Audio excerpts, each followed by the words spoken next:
fans, Earl at thelogbook.com here, a very stormy evening, and I'm going to show you probably the one classic computer system emulator that I use more than any other, and it's not even a matter of fun and games. This is the WeatherStar 4000 simulator, which is an open source project seeking to recreate the WeatherStar 4000 computer, which was distributed by the Weather Channel to local cable systems across the country to serve as the interface to create the local forecast graphics that were generated on site at the cable company, not at the Weather Channel, because the WeatherStar 4000 had a dedicated phone line to the National Weather Service live database to get the latest information. Well, now, of course, that's all done over the internet and not over phone lines, and so it is possible not only to recreate the look of the WeatherStar 4000, but actually the functionality. This is actually a working item. It does what it says on the box.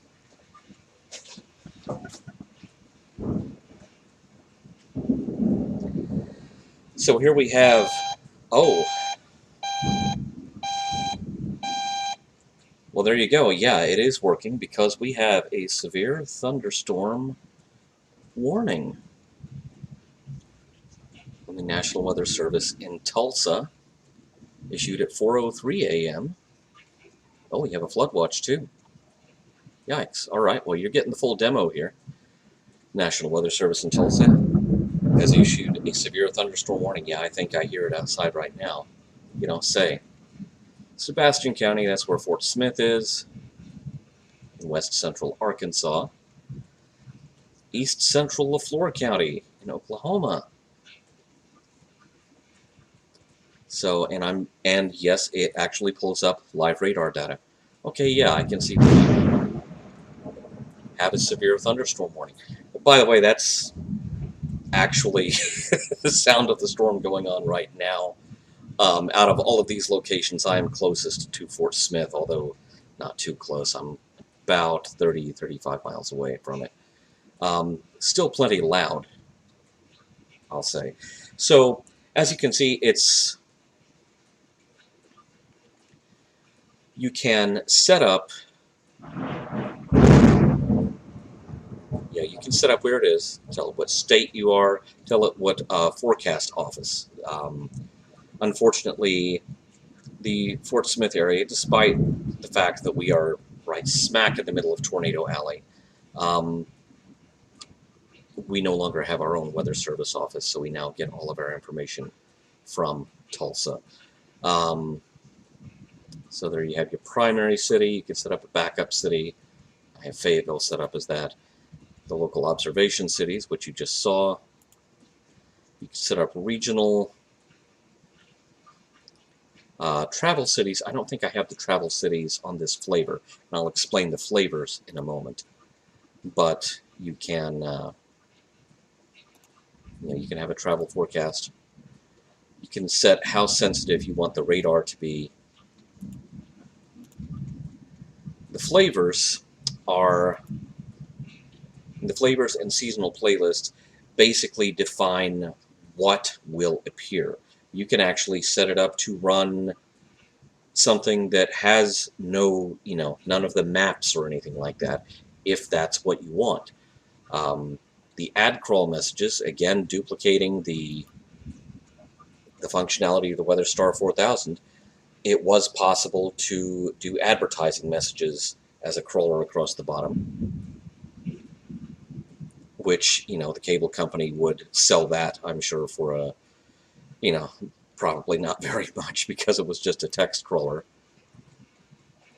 You have lots of digital options as far as your display goes. Ooh, may have lost internet. And you can customize it, all that good stuff. Let me see if I still have data. Well, I still have the most recent data. I'm looking at my modem over here, and yeah, I just heard a little. Yeah, I have no internet, so this is running off of the most recent available data.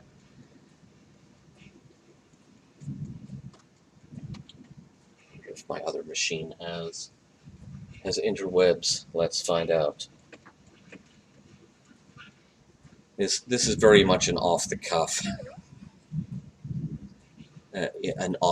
demonstration here. Yeah, we have no interwebs at all.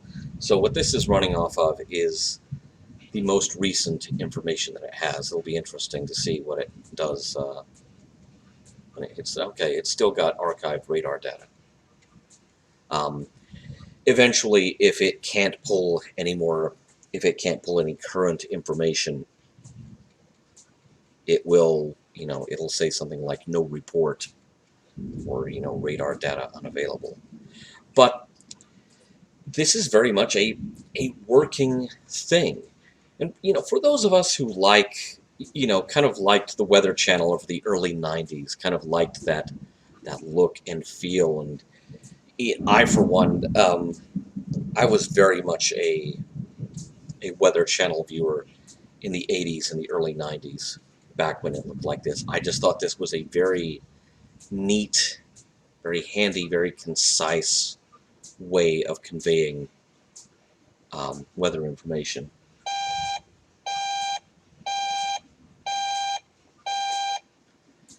And, oh, I can hear a new leak in the roof. It's hitting the floor over there. I'm glad it's not hitting the floor over here. But there you have it. Like I said, the one emulator that I use more than any other. Not because it's a game, not because it's fun, but because a long time ago, before most people were doing it, before there were whole newspaper or magazine articles or internet think pieces about it, I was a cord cutter out of necessity. We had to ditch cable.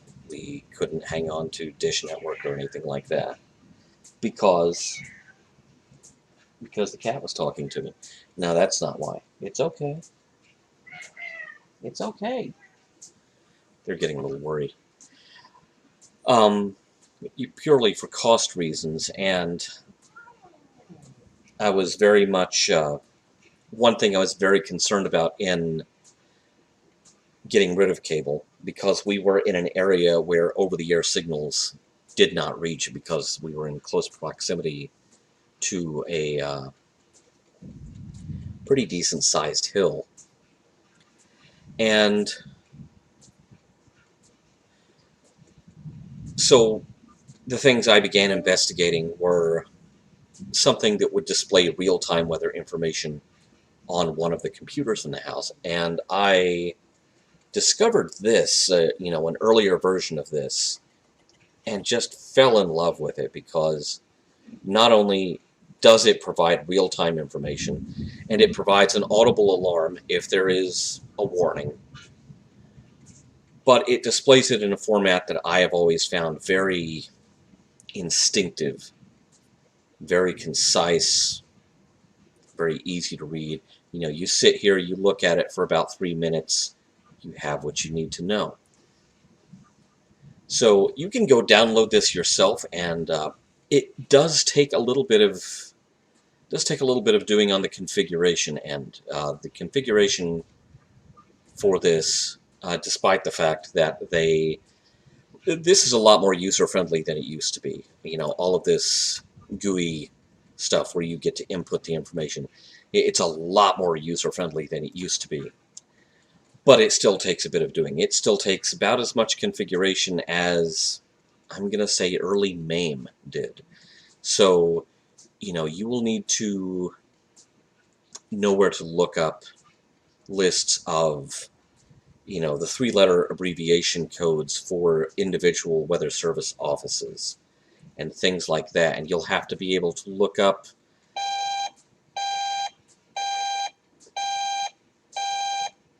things that go beep. you'll have to be able to look up, the local forecast stations, which are automated stations that transmit data from wherever they are. And that data, then reaches you. But you have to tell it which stations you want data from. And then on the radar map, you have to select what part of the country you want the radar to watch. I mean, even though I am in Arkansas, I could set the radar up to watch Idaho for some reason, because I need to monitor the health of my potatoes, even though I don't. So it's not exactly plug and play. It's not turnkey. You kind of have to be a weather geek to really get the use out of this. But to me, it's so worth it. So there you are. That is the emulator that I use more often than any other. In fact, it is often up and running just about 24 hours a day around here. Thanks for watching.